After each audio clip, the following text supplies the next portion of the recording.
Good morning students. तो आज हम पढ़ेंगे कक्षा 6वीं विषय गणित में अध्याय 2 पूर्ण संख्या एवं पूर्ण संख्याओं पर संक्रियाएं। इसके पिछले वीडियो में हमने प्रश्नावली 2.1 के क्वेश्चन को सॉल्व किया था, जिसमें हमने संख्या रेखा सीखा था और पूर्ववर्ती परवर्ती संख्याओं के बारे में जाना था। आज हम इन संख्याओं के कुछ नियम के बारे में पढ़ेंगे, जिसमें आज हम पढ़ेंगे संवरक नियम, साहचर्य नियम और क्रम विनिमय नियम।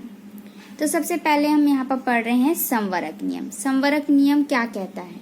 संवरक नियम कहता है दो पूर्ण संख्याओं का योग हमेशा एक पूर्ण संख्या होती है। यह पूर्ण संख्याओं का योग के लिए संवरक नियम है। और यदि आप गुणन के लिए लें तो यदि दो पूर्ण संख्याओं का गुणनफल हमेशा एक पूर्ण संख्या हो तो जो पूर्ण संख्या आप ले रहे हो गुणा के लिए भी संवरक नियम का पालन करेगी। उसी तरह भागफल के लिए, उसी तरह आप घटाने के लिए भी संवरक नियम का उपयोग कर सकते हैं। तो यहाँ पर बोल रहा है दो पूर्ण संख्या। पूर्ण संख्या हमने पहले ही पढ़ा था, क्या होती है? जब हम पूर्ण संख्या में 0 से स्टार्ट करते हैं, जब हम प्राकृत संख्या में 0 को शामिल कर देते हैं तो वह पूर्ण संख्या कहलाती है ना। ये हमने पिछली कक्षा में पढ़ा था कि पूर्ण संख्या क्या होती है। W बराबर 0, 1, 2, 3 इस तरह से हमारी संख्याएं जो है वो जाते रहती है ना।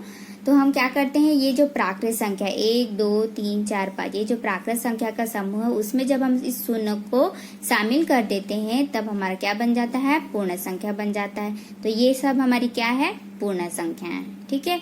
तो कोई भी दो पूर्ण संख्या आप ले रहे हो, 2 ले रहे हो, 3 ले रहे हो या 4 ले रहे हो, ठीक है, उनका जब आप योग कर रहे हो तो कैसे कर रहे हो? जैसे 2 और 3 को आप जोड़ रहे हो तो कितना आ रहा है? 5 आ रहा है। तो देखो ये जो 5 आ रहा है वो पूर्ण संख्या में आएगा कि नहीं आएगा, है ना। यदि आप इसको गुणा कर रहे हो 2 गुणा 3 तो कितना आ गया? 2 तिया 6। तो ये भी क्या हुआ? पूर्ण संख्या आया।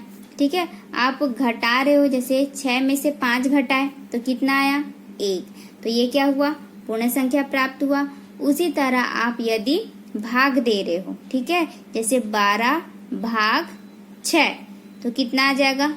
2। तो ये भी क्या हुआ? पूर्ण संख्या हुआ। ठीक है। तो इस तरह से आप देखोगे कि 2 धन 3 दो संख्या हमने क्या लिया है? पूर्ण संख्या लिया। तो ये दोनों का योग कितना हुआ? 5 हुआ। 2 और 3 को यदि आप गुणा कर रहे हो, दो पूर्ण संख्या का यदि हम गुणा कर रहे हैं तो भी एक पूर्ण संख्या प्राप्त हो रही है। ठीक है। और दो पूर्ण संख्या का आप यदि घटा रहे हो तो भी हमको एक पूर्ण संख्या प्राप्त हो रही है। दो पूर्ण संख्या को आप यदि भाग कर रहे हो तो भी हमको एक पूर्ण संख्या ही प्राप्त हो रही है। ठीक है। तो इस तरह से आपका जो पहला नियम कहता है संवरक नियम कि दो पूर्ण संख्याओं का आप चाहे योग करो या गुणन करो या अंतर करो या भाग करो, हमको एक पूर्ण संख्या ही प्राप्त होती है। जब हमको पूर्ण संख्या ही प्राप्त होती है तो ये कौन सा नियम है? संवरक नियम है। आगे पढ़ते हैं। दूसरा हमारा है साहचर्य नियम। साहचर्य नियम, ये नियम क्या कहता है? साहचर्य नियम में हमको आपको ध्यान देना होता है कि ब्रैकेट का, कैसे ब्रैकेट का? आपको यहाँ पर 3 संख्याएं लेनी होती है। जैसे यहाँ पर हम ले रहे हैं 2, 3, 4। ठीक है। दो संख्याओं का आप पहले योग करो। दो संख्याओं का हम यहाँ पर पहले क्या कर रहे हैं? योग कर रहे हैं। और तीसरी संख्या से जो हमारा उत्तर आ रहा है, ठीक है, 2 और 3 को यदि जोड़ेंगे तो हमारा जो उत्तर आएगा उसको हम 4 से जोड़ेंगे। जैसे 2 और 3 को जोड़े तो कितना आया? 5। फिर उसमें यदि मैं 4 जोड़ूंगी तो कितना आ जाएगा? 9। ठीक है। और इस तरफ यदि हम देखें कि मैं पहले क्या करूंगी, 3 और 4 को पहले जोड़ते हैं तो 4 और 3 कितना हुआ? 7। फिर उसमें मैं क्या कर दूंगी, इस 2 को जोड़ देती हूँ तो 2 और 7 भी कितने हो गए? 9। तो इस तरह से आपको दिखाई देगा कि यदि हम 3 संख्या ले रहे हैं, 2, 3, 4, यहाँ पर भी मैंने 2, 3 और 4 लिया है। ठीक है। पहले मैंने क्या किया कि 2 और 3 को जोड़ा तो आया 5। फिर मैंने उसमें 4 को जोड़ा तो कितना आ गया? 9। फिर उसी तरह मैंने क्या किया, यहाँ पर संख्या वही ली है लेकिन क्रम चेंज कर दिया है। ठीक है, 2 और 3 को पहले जोड़ा, यहाँ पर मैंने 3 और 4 को जोड़ा, 3 और 4 को जोड़ा तो 7, फिर मैंने उसमें 2 को जोड़ा तो कितना आया है, 9 प्राप्त हुआ है। तो यहाँ पर देखो आपको क्या नजर आ रहा है कि मैंने संख्या वही ली है। ठीक है, संख्या वही ली है, संख्या का क्रम भी वही लिया है। पहले 2 लिया है दोनों में, फिर 3 लिया है, फिर 4 लिया है, लेकिन जो ब्रैकेट लगा हुआ है, ब्रैकेट लगा हुआ का मतलब है कि मैंने पहले 2 और 3 को जोड़ा है और इधर मैंने 3 और 4 को जोड़ा हुआ है। ठीक है, तो यहाँ पर ब्रैकेट आपका चेंज है। पहले मैंने 2 संख्याओं में लिया है, शुरू की 2 संख्या में, और यहाँ मैंने पीछे की 2 संख्याओं को जोड़ा है। ठीक है, तो भी दोनों का आंसर क्या आ रहा है, बराबर आ रहा है।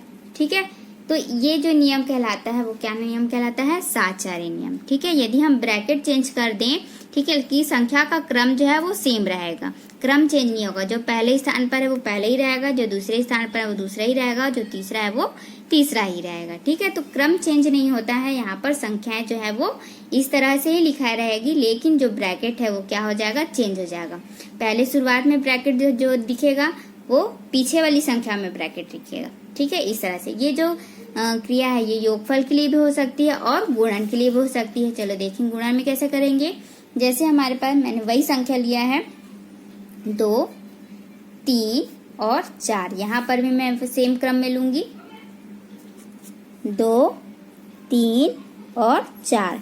ठीक है, पहले मैं क्या करूंगी, पहले शुरू की 2 संख्या का गुणा करूंगी और फिर 4 से गुणा करूंगी। यहाँ पर मैं क्या करूंगी, 3 और 4 का पहले गुणा करूंगी और फिर 2 से गुणा करूंगी। दोनों का आंसर हमारा बराबर आ रहा है या नहीं ये हम देखेंगे। तो 2 और 3 का गुणा करेंगे कितना आएगा, 2 3 6, 6 में फिर हम 4 का गुणा करेंगे तो 4 छक्के 24। ठीक है, इधर हम देखते हैं सबसे पहले मुझे गुणा करना है 3 और 4 का, तो 4 3 कितने हो गए, 12। 12 में अब 2 का गुणा करो, 12 दूनी 24। तो देखो दोनों आंसर बराबर आया हमारा। तो इस तरह से ये योग के लिए भी होता है और गुणन संक्रिया के लिए साहचर्य नियम का पालन कर सकते हैं, लेकिन ये अंतर और भाग के लिए यह नियम नहीं लगेगा। कैसे नहीं लगेगा, देखो जैसे कि हम संख्या घटा रहे हैं, 5 में से 6 घटाएंगे और फिर यहाँ मैं 3 को घटा रही हूँ, या आप 5 6 3, ठीक है, इस तरह से देखो। यहाँ पर अंतर में इसलिए हम नहीं कर सकते क्योंकि देखो यहाँ पर 6 जो है संख्या बड़ी है, यहाँ -1 आ जाएगा क्योंकि 5 में 6 तो घटेगा नहीं, तो ये -1 हो गया। 6 में से 5 घटाएंगे, बड़ी संख्या का साइन लगाएंगे, फिर यहाँ पर -3 करेंगे तो कितना आ जाएगा, -4। ठीक है, क्योंकि माइनस माइनस क्या होता है, प्लस, और बड़ी संख्या का साइन तो माइनस में हो गया। ठीक है, अब यहाँ पर देखो 5 माइनस 6 में से 3 घट जाएगा क्योंकि यहाँ पर ब्रैकेट लगा हुआ है ना। ठीक है, 6 में से 3 घटेगा तो कितना आ जाएगा, 3। अब 5 में से 3 घटेगा तो कितना आ गया, 2। तो देखो यहाँ पर जो है आंसर दोनों में डिफरेंस आ रहा है, चेंज आ रहा है। ठीक है, तो इस तरह से ये जो है वो अंतर के लिए नियम लागू नहीं होता है। उसी तरह सेम भाग के लिए भी यह नियम लागू नहीं होगा, सिर्फ किसके लिए होगा, योग के लिए और गुणन संक्रिया के लिए। तो अभी हमने क्या पढ़ा, ये जो नियम हम पढ़ रहे हैं वो किसके लिए है, पूर्ण संख्याओं के लिए है। सबसे पहले हमने पढ़ा संवरक नियम। संवरक नियम क्या कहता है, 2 पूर्ण संख्याओं का योग हमेशा, योगफल जो है वो हमेशा एक पूर्ण संख्या प्राप्त होती है। तो हमने एग्जाम्पल के तौर पर भी देखा कि यदि हम 2 संख्या ले रहे हैं, उसका योग कर रहे हैं तो एक पूर्ण संख्या ही प्राप्त हो रही है। यह नियम गुणा के लिए भी होता है, यदि हम 2 संख्या का गुणा कर रहे हैं तो भी हमारा एक पूर्ण संख्या प्राप्त हो रही है। उसी तरह हम 2 संख्या का अंतर कर रहे हैं तो भी हमको पूर्ण संख्या प्राप्त हो रही है, और 2 संख्या का यदि हम भाग कर रहे हैं तो भी हमको एक पूर्ण संख्या ही प्राप्त हो रही है। ठीक है, तो इस तरह से क्या हुआ कि 2 पूर्ण संख्याओं का योगफल हमेशा एक पूर्ण संख्या होती है, या पूर्ण संख्या के लिए, पूर्ण संख्या का योग के लिए संवरक नियम है। उसी प्रकार गुणनफल के लिए, उसी प्रकार भागफल के लिए और घटाने के लिए भी यह नियम जो है पालन करती है। सेकंड हमारा नियम था साहचर्य नियम। साहचर्य नियम क्या कहता है कि यदि हम संख्याओं को क्रम से लें और दोनों का क्रम जो है वो चेंज करें। क्रम चेंज करने का मतलब है कि पहले हम 2 संख्याओं को जोड़े और यहाँ पर पीछे की 2 संख्याओं को यदि हम जोड़ें तो, और उसके बाद जो हमारा हल करने पर जो हमारा उत्तर आएगा वो बिल्कुल क्या आएगा, बराबर आएगा। ठीक है, कहने का मतलब है पहले मैंने 2 और 3 को जोड़ा और फिर तीसरे वाली संख्या से को जोड़ा तो 9 प्राप्त हुआ। फिर मैंने यहाँ पर पीछे की 2 संख्या को जोड़ा और फिर सामने वाली संख्या से जोड़ा तो 9 प्राप्त हुआ। तो दोनों ही आंसर यहाँ पर बराबर हो गए। उसी तरह यहाँ पर गुणा के लिए भी मैंने किया कि गुणा में क्या हुआ कि मैंने शुरू की 2 संख्या को गुणा किया, फिर तीसरे वाली संख्या से गुणा किया। यहाँ पर मैंने पीछे की 2 संख्या को गुणा किया और फिर सामने वाली संख्या से गुणा किया। तो यहाँ पर दोनों ही आंसर बराबर आ रहे थे, लेकिन अंतर में अभी हमने देखा कि अंतर में यह नियम जो है वो पालन नहीं कर रहा है। हमारा जो आंसर है वो बिल्कुल अलग अलग आ रहा था। ठीक है, तो इस तरह से हमने यहाँ पर 2 नियम पढ़ा।